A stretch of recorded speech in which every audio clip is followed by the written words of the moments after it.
Hello everyone, welcome to the HardReset channel, and today I'm going to show you how to clear cookies on the iPhone 17 Pro.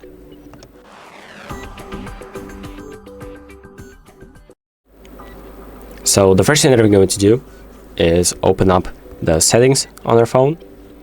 Then we're going to scroll down to apps, tap on that, then look up Safari or just find it in the tab.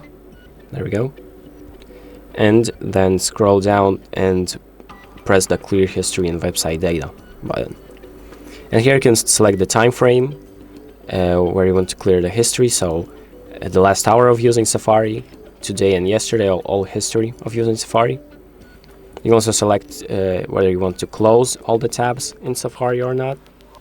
And then once you've selected the options that you want, press clear history, and this will remove all of the history from your Safari. So let's check it out. Open up Safari, bookmarks, let's check the history, and as you can see, the history is empty. So that's pretty much it. Thank you for watching. I hope this video helps you, and make sure to like and subscribe.